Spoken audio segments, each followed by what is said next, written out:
Hello, everyone. So, we are beginning with our next session of Indian business houses, where we will be discussing as to, what were some main reasons why Indian business houses could thrive even at the time of recession, also. So, before we begin the actual discussion, I would like to ask a few things to you. Let's have a quiz for you. How many of you actually recognize the famous personality who is shown in front of you on the screen? Yes, absolutely right. Who doesn't know her? And the most famous Indian entrepreneur, Kiran Majumdar Shaw, who was born on 23rd March 1953. She is an Indian billionaire entrepreneur, a role model for all the upcoming Indian female entrepreneurs, and none other than the executive chairperson and founder of Biocon Limited and Biocon Biologics Limited, a biotechnology company based in Bangalore, and the former chairperson of Indian Institute of Management Bangalore.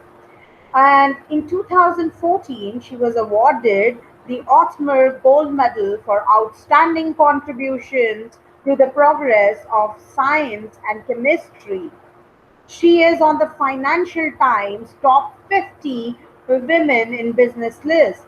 In 2019, she was listed as the 60th most powerful woman in the world by Forbes, and she was named EY World Entrepreneur of the Year 2020. She is married to John Shaw, and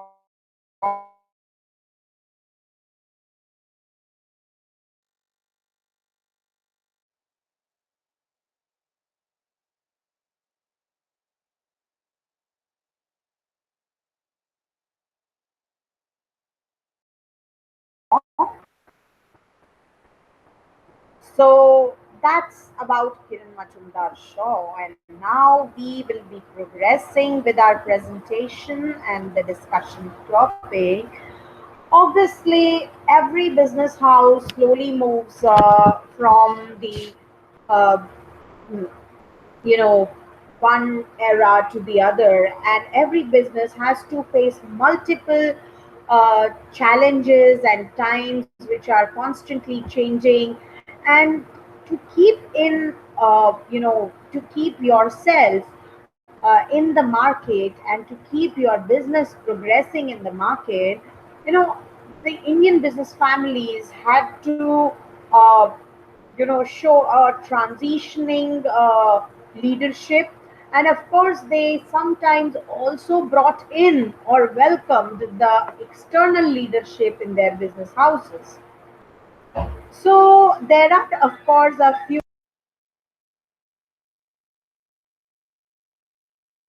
there are of course a few main reasons as to why this external leadership was needed at the time of this changing times of the Indian business houses, and we will be of course slowly discussing this in detail today. So the evolution of management of any family run businesses in India can be fraught with different challenges. For this reasons, in fact, let's talk about a non-Indian business house, Spencer Stewart. They sought to provide more clarity on how families can integrate external senior leaders into their organizations and examine the issues and challenges this situation presents for the Indian business families also, as well as the professional taking the executive role. And as we try to explore this issue, we will be slowly confirm that several practices following the predetermined processes, keeping an open mind, and ensuring management alignment between both family and the external executive are the best ways to ensure a smooth transition. So, in the course of discussing this, and while I was actually trying to prepare this lecture for you people, in the course of that preparation, I came across some four major respected leaders of Indian business houses whom I tried to study, and they have an experience in these transitions. The first one is none other than the CEO of Apollo Health and Lifestyle, a large provider of Indian retail healthcare services, and he is none other than Neeraj Garg. Second person's details that I tried to find out was Mr. Sanjay Jorapur, who is the CHRO of Hero Motocorp, India's largest manufacturer of two wheelers. Then the next in line was Varun Khanna, the managing director of Becton Dickinson and Co. Who's previously worked at Bharti Airtel and Reliance also. Then, of course, none other than Adi Godrej, who's the chairman of Godrej Group and Indian Manufacturing Company that has expanded into Africa and South America both. So, for the purposes of this session, the definition of a family-owned business is highly necessary.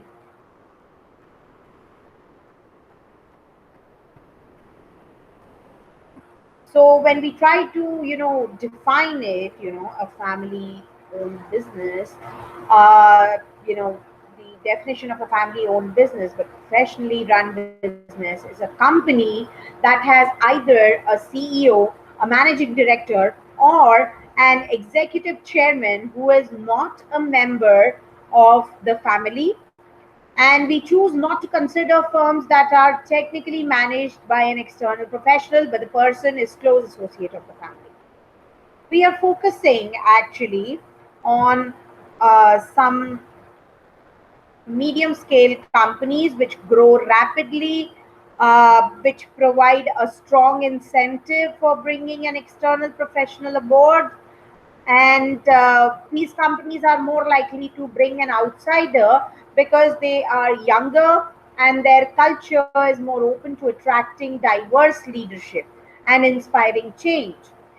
Professional leaders who would not be hesitant to pursue a CEO position with a traditional company that has an established market and history of successful onboarding external leaders may be more hesitant to join a less proven young and medium sized company.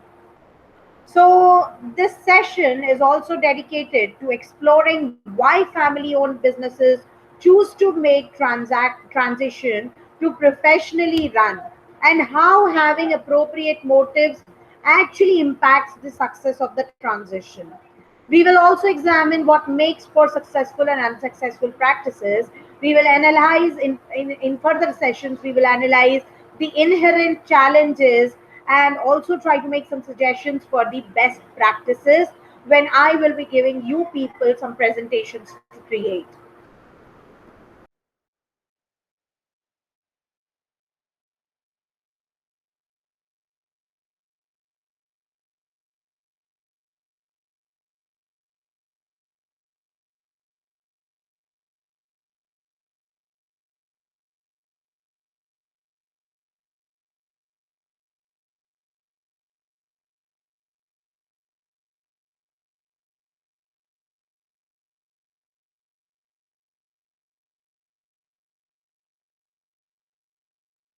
So let's move ahead in this discussion.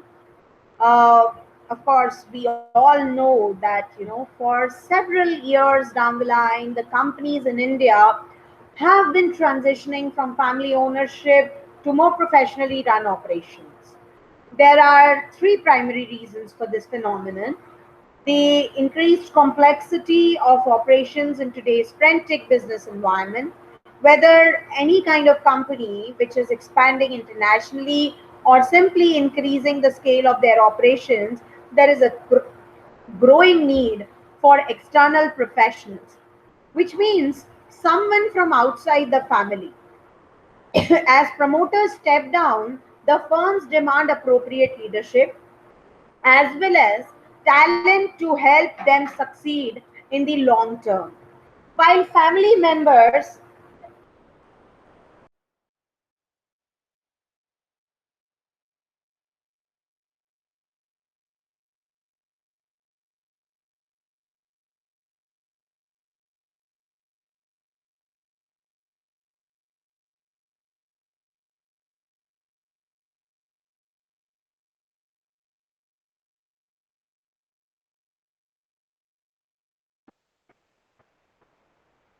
so as promoters step down, the firms demand appropriate leadership as well as talent to help them succeed in the long term.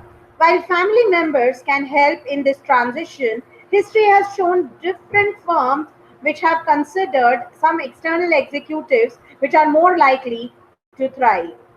Regardless of the industry, fields are becoming increasingly competitive.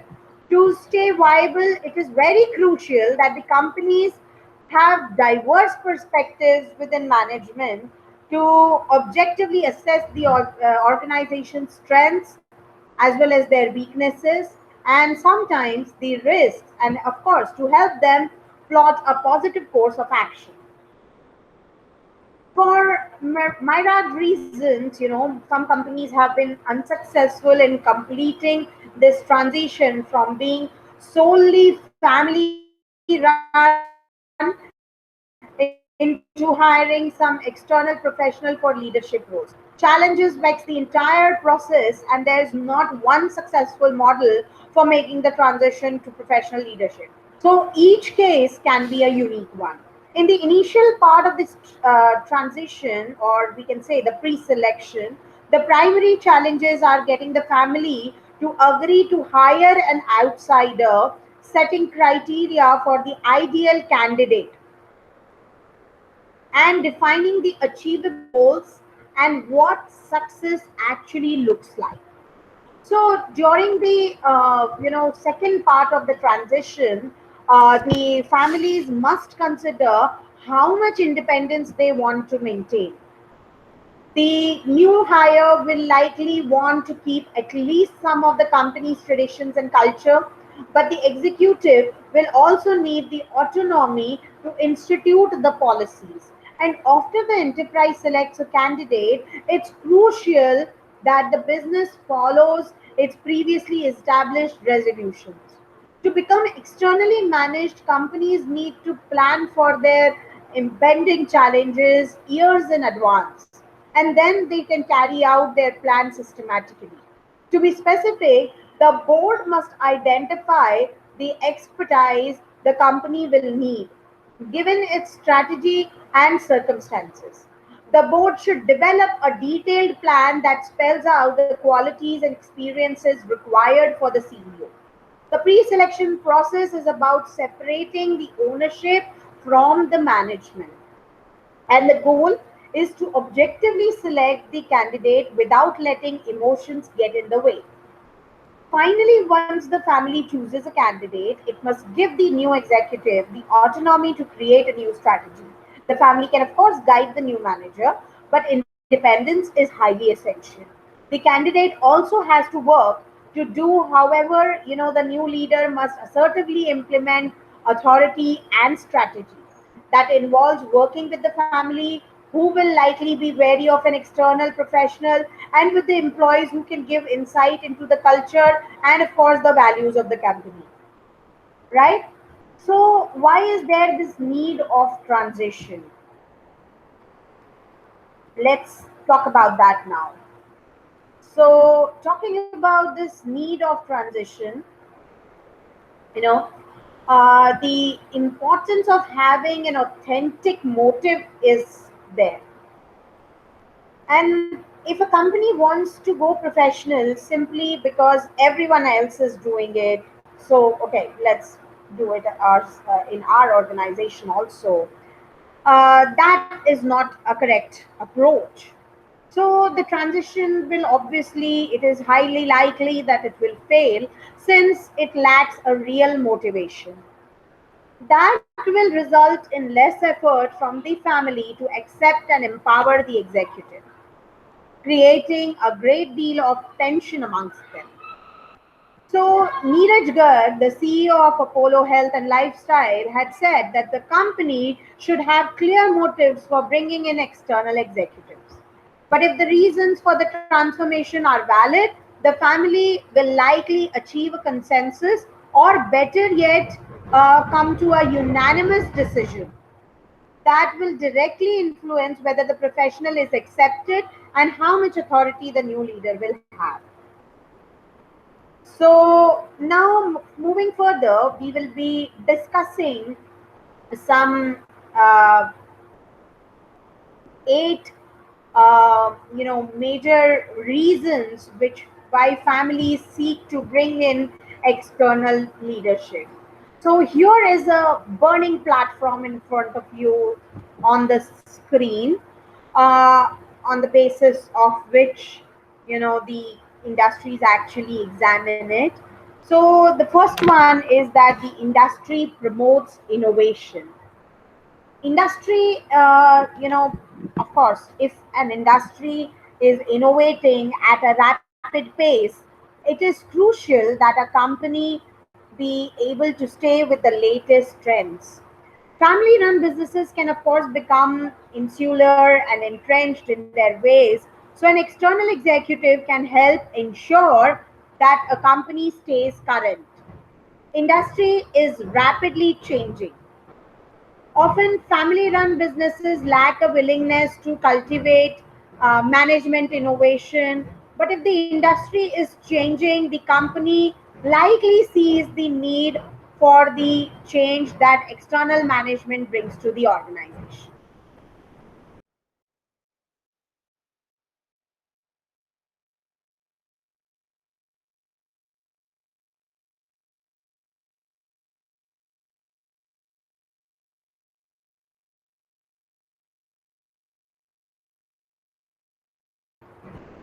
Let us move ahead.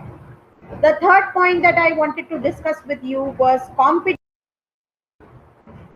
competitor gaining traction. This is a particularly important factor for newer industries or industries that have changed drastically due to technology transformation, such as banking, consulting software, food, mobile, and retail.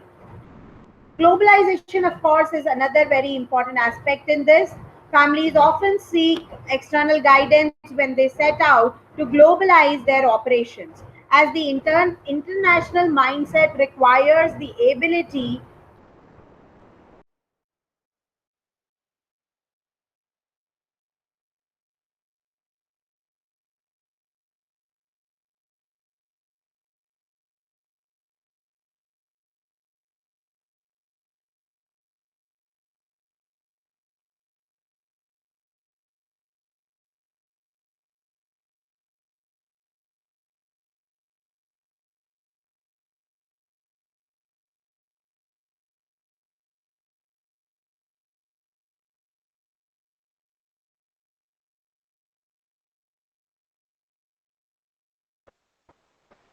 So, families often seek this external guidance when they set out to globalize their operations, as the international mindset requires the ability to think across the boundaries, disciplines, and cultures. Company must invest in education, experience, and evolved HR models, as well as they should hire people who can help the company create and create good networks and become a more flexible and inclusive organization. And of course, the fifth major reason is the increased complexity of operations. Family businesses are often compared to startups since they are typically founded by close friends and have loose hierarchies and decision making practices. Both value loyalty and the ability to take on multiple diverse responsibilities, and one of the biggest problems is scaling up too quickly. Every time a company triples in size, everything breaks. I'm not saying this. This was said by Rakuten founder of Hiroshi Mikitani. He had put this up. Then, of course, one of the major reasons behind this is attracting, good talent. Retaining talent can be a serious challenge for all these organizations, which can limit opportunities for external hires.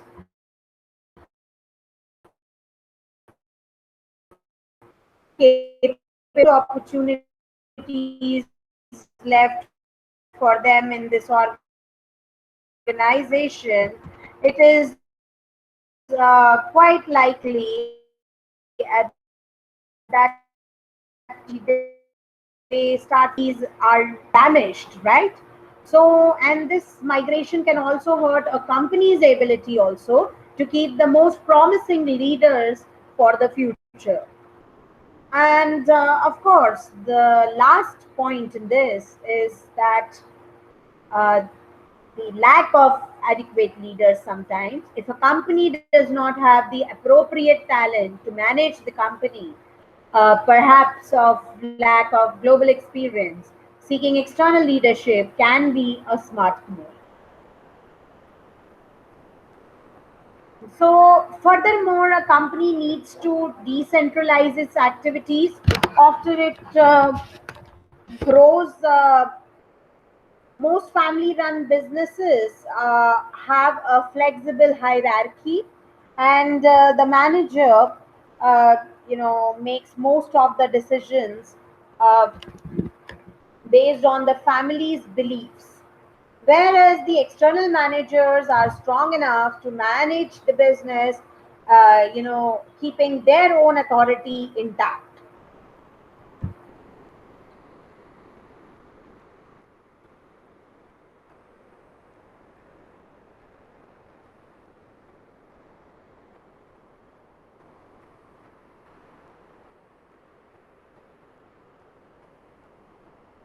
So let us discuss a few, primary reasons as to why the organizations are, why these Indian organizations actually thrive in the market, or were able to thrive in the Indian markets even at the time of recessions. The first was that Indian business houses, the big Indian business houses, which we had discussed in the previous sessions, not only those 14 business houses, but others also. There are multiple big names which we had missed in the previous session. Hero Motocorp, BKG, Mahindra and Mahindra. There are lots of big names. So all these big Indian business houses have always promoted innovation. So this is one of the major primary reasons that since they were promoting innovation, they could stay in their market properly and they could create their own stand there. Industry is of course rapidly changing, and most of the business houses were successful enough to keep themselves in the challenge of this, to stand ahead in this challenge of rapidly changing Indian industry.